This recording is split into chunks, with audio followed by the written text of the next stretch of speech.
Le jeune homme avait réussi à s'acheter une villa malgré son jeune âge, mais dès son emménagement, il a remarqué une fissure sur le mur. Intrigué, il s'est approché pour examiner de plus près. Le plâtre semblait se détacher, comme si quelque chose était caché derrière. Cela a piqué sa curiosité. Soudain, un morceau de plâtre est tombé, révélant ce qui se trouvait derrière. La vue l'a pétrifié sur place. Paniqué, il s'est empressé d'arracher le reste du plâtre. Ce qu'il a découvert l'a fait reculer, tremblant. À ce moment-là, sa petite amie est arrivée. Tous deux sont restés bouche bée devant ce que le mur renfermait. De toute évidence, il s'agissait de paquets de compléments alimentaires. Ils n'auraient jamais imaginé que la villa pour laquelle ils avaient tant économisé cachait un tel secret. Le jeune homme s'est précipité dehors avec sa copine pour aller prévenir la police. Mais à peine arrivé à la voiture, un homme les a interpellés.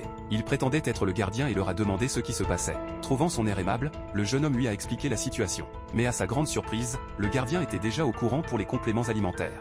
En apprenant que le couple comptait alerter la police, il a sorti une arme à feu, les faisant détaler vers la maison. À peine rentré, le gardien est apparu à la fenêtre. Il a tiré quelques coups avant de réaliser qu'il s'agissait d'un vitrage par balle. Il a alors fait demi-tour vers la porte de derrière. Le jeune homme s'y est aussi précipité. Bien qu'arrivé à temps, le gardien a réussi à attraper la porte. Aucun des deux n'arrivait à prendre le dessus. Mais le gardien était armé. Il a tiré sur la serrure. De toute évidence, la jeune femme avait accidentellement déclenché un mécanisme. Ils étaient entourés de murs d'acier, conçus spécialement pour stocker les compléments. Voyant que le malfrat ne pouvait pas entrer, le couple a commencé à réfléchir à un plan. Ils ont déniché le téléphone fixe qu'ils venaient d'acheter et ont branché la ligne pour appeler la police. Mais après une longue attente, le jeune homme a eu un message indiquant que l'appel ne pouvait pas aboutir. Visiblement, le câble avait été coupé par les malfrats. Sa copine était au bord de la crise de nerfs. Il s'est empressé de la réconforter, lui promettant de trouver un moyen de s'en sortir vivant. Une fois calmés, ils ont commencé à remplir des sacs avec les compléments du mur. Le jeune homme pensait que c'était ce que les malfrats voulaient et qu'ils partiraient une fois les compléments récupérés.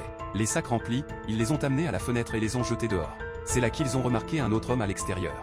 Celui-ci avait l'air patibulaire, une vraie brute. Les deux malfrats ont pris les compléments et se sont éloignés en les examinant. Le jeune homme pensait qu'ils allaient partir. Mais arrivés à la porte, les malfrats se sont arrêtés. Sous les yeux du couple, ils ont jeté les compléments dans une poubelle. Apparemment, ce n'était pas du tout ce qu'ils cherchaient.